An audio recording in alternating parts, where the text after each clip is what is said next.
அரசியல் அத்தியாயம் யூடியூப் சேனலுக்கு உங்களை அன்புடன் வரவேற்கிறேன். இப்போ நாம வந்து இப்போ இன்னைக்கு நம்ம பேச வேண்டிய ஒரு விஷயம் என்னன்னாக்க, டெல்லியில வந்து அந்த கரப்பான் பூச்சி ஜனதா கட்சியினுடைய அந்த போராட்டம் வந்து மிக தீவிரமா நடந்துகிட்டு இருக்கு. இந்த போராட்டத்தினுடைய இந்த போராட்டத்திற்கு பின் வந்து காங்கிரஸ் கட்சியினுடைய தலைவர் ராகுல் காந்தி அவர்கள் வந்து பிரியங்கா காந்தி அவர்கள் போன்ற மிகப்பெரிய தலைவர்கள் எல்லாம் கலந்துகிட்டு இருக்காங்க. தமிழ்நாட்டில் இருந்து விடுதலை சிறுத்தைகள் கட்சியினுடைய தலைவர் அண்ணன் திருமாவளவன் அவர்களும் வந்து இதுல கலந்துட்டு இருக்காங்க. அவங்களும் அதுக்கான ஆதரவை கொடுக்குறாங்க. இப்போ நம்ம இந்த விஷயத்துக்கு வருவோம். இப்ப கரப்பான் பூச்சி ஜனதா கட்சி என்பது வந்து மே மாசம் வந்து 16ஆம் தேதி வந்து இது முறைப்படி ஆரம்பிக்கப்பட்ட ஒரு கட்சி. அது இது வந்து அந்த காக்ரோச் ஜனதா பார்ட்டி என்று அழைக்கப்படும் அந்த கரப்பான் பூச்சி ஜனதா கட்சி என்பது வந்து ஒரு கட்டத்துல வந்து மாணவர்களுக்கான அந்த ஏன்னா மாணவர்கள் வந்து படிச்சுட்டு வேலை இல்லாம இருக்காங்க. அவர்கள் வேலை இல்லாம இருப்பதைத்தான் வந்து சூரியகாந்தி என்ற அந்த நீதிபதி வந்து வேலையில்லாத அந்த இளைஞர்களை வந்து காக்ரோச், அதாவது கரப்பான் பூச்சியோட வந்து ஒப்பிட்டு பேசுறாரு. அந்த பேசுனதுல அந்த கரப்பான் பூச்சின்னு ஒப்பிட்டு பேசுன அந்த பேச்சு என்பது வந்து அது வந்து அந்த அளவுக்கு எங்கேயும் இருக்காங்க வேலையில்லாதவர்கள்ங்கிற போல அவங்களோட அந்த சொல்லிட்டாரு. அந்த நீதிபதியினுடைய பேச்சு என்பது அப்படி அமைந்தது. இதைத்தான் வந்து ஆம் ஆத்மி கட்சியினுடைய ஊடக பிரிவில் பணியாற்றிய அந்த அபிஜித் தீப்கே என்ற அந்த அவர் தான் வந்து அந்த கட்சியினுடைய தலைவராக செயல்பட்டு இருக்காரு. அபிஜித் தீப்கே இவர் வந்து ஒரு கட்டத்துல வந்து இந்த கட்சியினுடைய செயல்பாடுகள் எல்லாம் எப்படி இருக்குன்னாக்க வந்து மாணவர்களை நோக்கி போகுது. அதாவது ஒரு கட்சி வந்து ஆரம்பிச்சு வந்து ஆட்சிக்கு வந்த பிறகு பல நல்ல திட்டங்களை கொண்டு வரும். ஆனால் மிக மோசமான ஒரு திட்டமாக கொண்டு வந்த ஒரு கட்சி தான் பாரதிய ஜனதா கட்சியினுடைய இந்த நீட், அந்த மருத்துவ மாணவர்களினுடைய அந்த கனவு படிப்பாக இருக்கக்கூடிய அந்த படிப்பை வந்து சிதைக்கக்கூடிய வேலையை, அதாவது குறிப்பா இந்த பட்டியலின மக்கள் வந்து மிகப்பெரிய அளவில் படிச்சு முன்னேறி ஒரு கட்டத்துக்கு மேல வந்துட்டு இருக்காங்க, அவர்களை கட்டுப்படுத்தணும் என்பதற்காகவே அவர்களை வந்து மேல படிக்க விடாம பண்ணணுங்கிறதுக்காக கொண்டு வரப்பட்டதா என்று பல தலைவர்களால் இது வந்து கேள்வி எழுப்பப்பட்டு விட்டது. அது முன்பே இது மிகப்பெரிய ஒரு பூதாகரமாக வெளியானது. அந்த திட்டம் வந்த போதே 2013 அந்த திட்டம் வந்த போதே வந்து அது வந்து உச்ச நீதிமன்றத்தில் அது சென்ற பிறகு அது வந்து தடை செய்யப்பட்டது. மீண்டும் வந்து 2016 வந்து அந்த திட்டம் வந்து அந்த நீட் தேர்வு என்ற அந்த திட்டத்தை கொண்டு வந்தார்கள். அது வந்து நடைமுறைக்கு வந்து விட்டது. இப்போ அதனால பாதிக்கப்பட்டவர்கள் அந்த மறு தேர்வு போன்ற அந்த காரணங்களுக்காகவும் வினாத்தாள் கசிவு ஏற்படுவதனால் மறுபடியும் ஒரு தேர்வு ஏற்படுவதனால் பல மன அழுத்தங்களில் வந்து பலர் வந்து தற்கொலை வந்து செய்து கொள்கிறார்கள். அப்படி ஒரு நிலைக்கு சென்று கொண்டிருந்த இந்த நீட் தேர்வை ரத்து செய்ய வேண்டும் என்பதுதான் வந்து மாணவர்களுடைய மிகப்பெரிய ஒரு முழக்கமாக இருக்கிறது. இது மாணவர்களினுடைய படிப்பை என்பதை விட அவர்கள் மனதளவில் மிக அதிகமாக சோர்ந்து போகும் அளவுக்கு செல்லக்கூடிய ஒரு செயல் தான். வெளிநாட்டுல போய் யார் வேணாலும் போயிட்டு டாக்டருக்கு படிச்சிடலாம். ஆனா வந்து இந்தியாவில வந்து எங்க தமிழ்நாடு இருந்தாலும் சரி, இந்தியாவில் எந்த மூலையில இருந்து நீங்க படிக்கணும்னாலும் வந்து நீங்க எம்பிபிஎஸ் படிக்கணும்னா நீங்க நீட் எழுதிதான் ஆகணும். அதுல வந்து நீங்க வெற்றி பெற்றாகணும் அப்படிங்கிற ஒரு கட்டாயம் வந்து இந்தியாவில தான் இருக்கு. இதுதான் வந்து மாணவர்களுக்கு மிகப்பெரிய ஒரு மன அழுத்தத்தை கொடுக்குது. அதனுடைய அழுத்தத்தில் வந்து பலர் உயிரிழந்தாலும் நாம வந்து மிகவும் வந்து கோடிட்டு காட்டுற ஒரு முக்கியமான விஷயம்னாக்க, அரியலூர் மாவட்டத்தை சேர்ந்த அனிதா அவங்க வந்து அந்த மாணவியினுடைய அந்த மதிப்பெண்ணை பார்த்தோம்னாக்கா உண்மையில் வந்து அவங்களுக்கு நீட் இல்லைன்னா அவங்க வந்து ஒரு டாக்டர் ஆயிருப்பாங்க.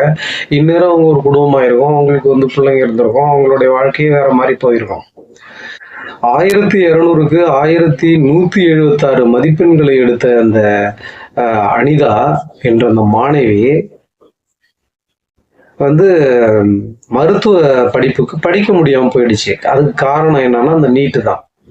இந்த நீட் வந்த பிறகு அவங்க வந்து உச்ச நீதிமன்றத்துல வழக்கும் தொடுத்தாங்க.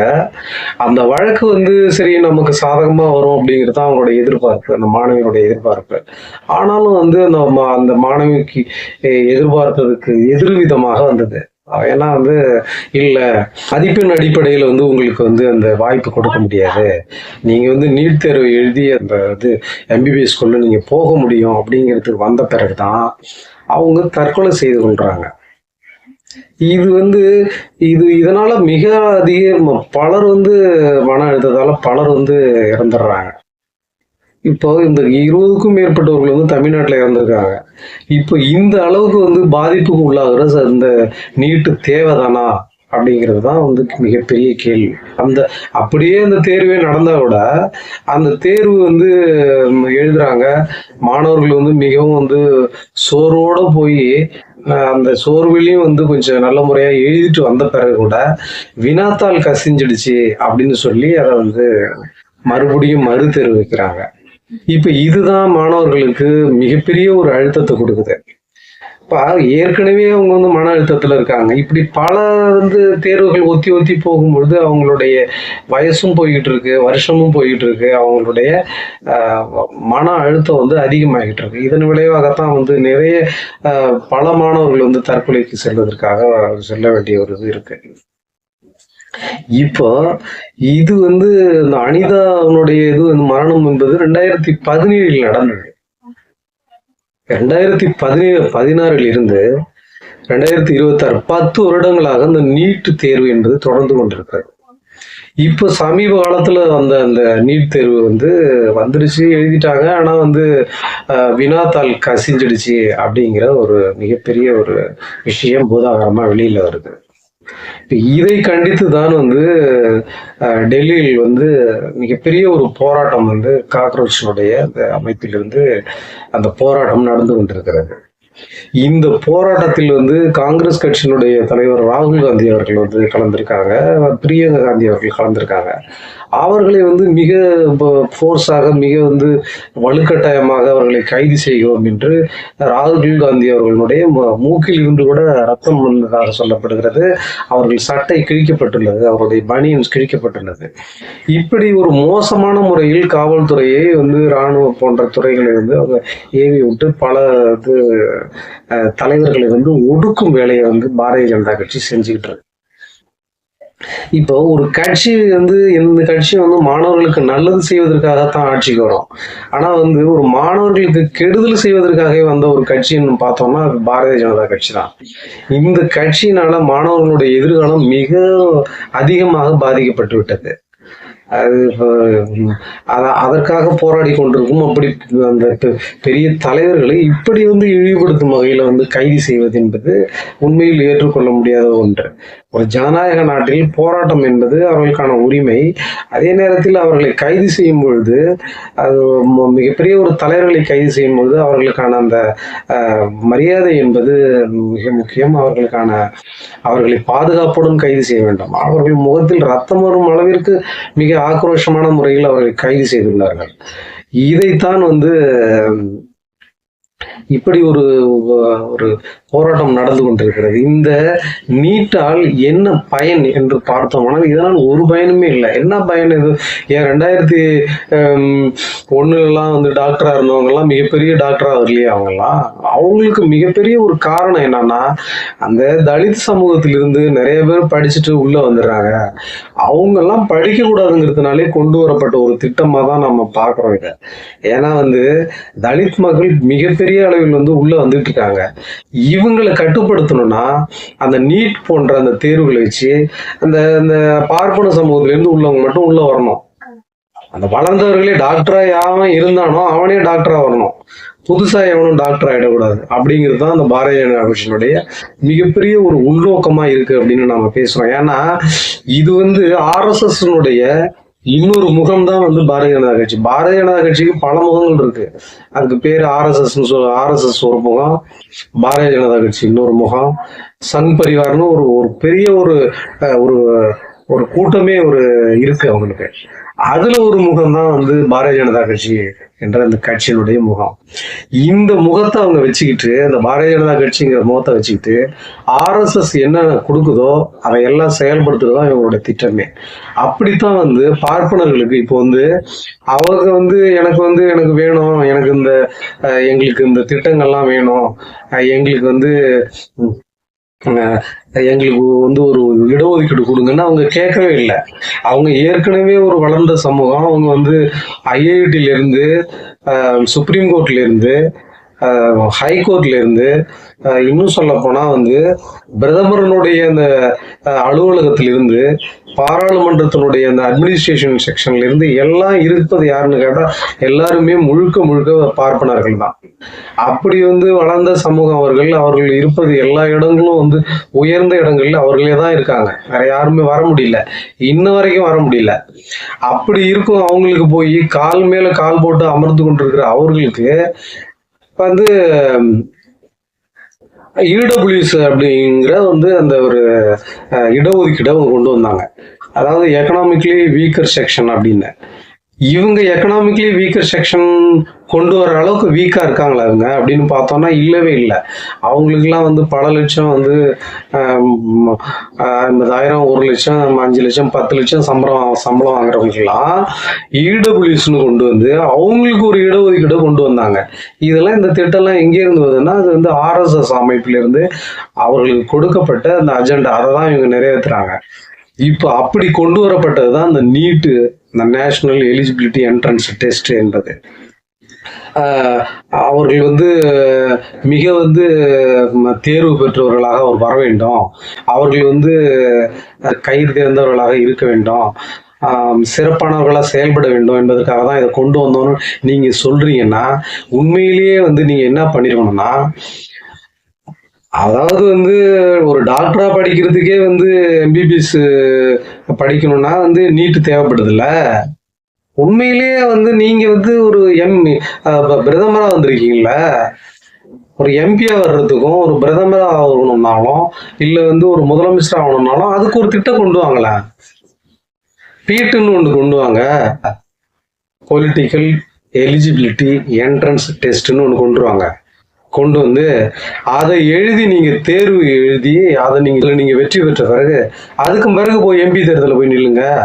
அந்த மாதிரி ஒன்று கொண்டு வாங்களா. அப்போ அரசியல்வாதிகளுக்குன்னா ஒரு திட்டம், அரசியல் நீங்க ஏன்னா நீங்களாம் ஜென்மத்திலும் வர முடியாது, ஜென்மத்துக்கும் பிரதமராக வர முடியாது, எம்பி ஆனாதானே பிரதமர் ஆக முடியும்.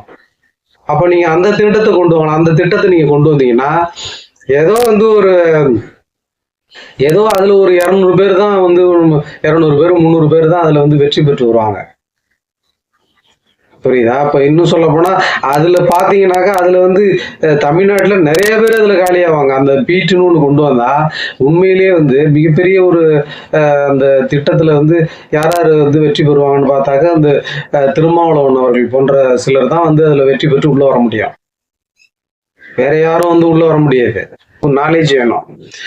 அந்த நாலேஜ் என்பது வந்து உண்மையிலேயே வந்து பிரதமர் அவர்களுக்கு இருக்குன்னு அவரு நினைச்சாருனாக்க அதை வந்து நிச்சயமா அதை கொண்டு வரணும். அதை கொண்டு வந்துட்டு நீங்க எல்லாம் ஃபர்ஸ்ட் வந்து ஒரு தேர்வை எழுதி நீங்க அதுல வந்து எக்ஸாம்ல பாஸ் பண்ணிட்டு அதுக்கு பிறகு நீங்க வந்து எம்பி தேர்தல் வந்து நில்லுங்க, எம்பி ஆகுங்க, பிரதமர் ஆகுங்க. அதை கொண்டு வர்றது உங்களுக்கு முடியுமா? கொண்டு வருவீங்களா நீங்க? அப்படிலாம் கொண்டு வராம மக்களுடைய நலனுக்காக பார்க்கக்கூடிய ஒரு அதிகாரிகள் தான் வந்து மருத்துவ அதிகாரிகள். அவங்க வந்து எம்பிபிஎஸ் படிச்சுட்டு உள்ள போறதுல உங்களுக்கு என்ன பிரச்சனை? அதை வந்து விளக்குறதுனால என்ன பிரச்சனை ஆகிட போகுது? இல்லை அதனால வந்து அவர்களுடைய அந்த மருத்துவத்துறையினுடைய தரம் ஏதாவது குறைஞ்சிட போதா? அதெல்லாம் ஒண்ணுமே கிடையாதுல்ல. இதையெல்லாம் அவங்க செய்யணும். இப்ப இதுக்காக வந்து இந்த காக்ரோச் அமைப்பினுடைய அந்த போராட்டத்தில் வந்து விடுதலை சிறுத்தைகளுடைய கட்சியினுடைய தலைவர் அண்ணன் திருமாவளவன் அவர்களும் போய் கலந்திருக்காங்க. அவங்களுக்கு ஆதரவும் கொடுத்திருக்காங்க.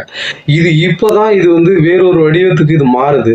உண்மையிலேயே வந்து மாணவர்கள் நினைத்தார்கள், ஆனால் அது வந்து எதையும் மாற்ற முடியும். அப்படிப்பட்ட ஒரு காலகட்டத்திற்கு அந்த நீட் என்பது விலக்க வேண்டும் என்பதை விட அந்த தர்மேந்திர பிரதானுடைய அந்த பதவியை ராஜினாமா செய்ய வேண்டும் என்பதும் மிகப்பெரிய ஒரு போராட்டமாக வெடித்துக் கொண்டிருக்கிறது. அதற்கு ஆதரவாகத்தான் வந்து காங்கிரஸ் கட்சியினுடைய தலைவர் ராகுல் காந்தி அவர்கள், பிரியங்கா காந்தி அவர்கள், விடுதலை சிறுத்தைகள் கட்சியினுடைய திருமாவளவன் அவர்கள் போன்றவர்கள் எல்லோரும் கைகோர்த்து அதில் பயணிக்கிறார்கள் என்பது இதில் குறிப்பிட வேண்டிய ஒன்று. இதன் மூலம் வந்து அந்த நீட் தேர்வு என்பது உண்மையில் வந்து விலக்கப்படுமா, தர்மேந்திர பிரதானுடைய அந்த அமைச்சர் பதவி நீக்கப்படுமா என்பதை போன்ற பல விஷயங்களை நாம் பொறுத்திருந்து பார்ப்போம். மீண்டும் சந்திப்போம் என்று கூறி இந்த நிகழ்ச்சியை நாம் முடித்துக் கொள்கிறோம்.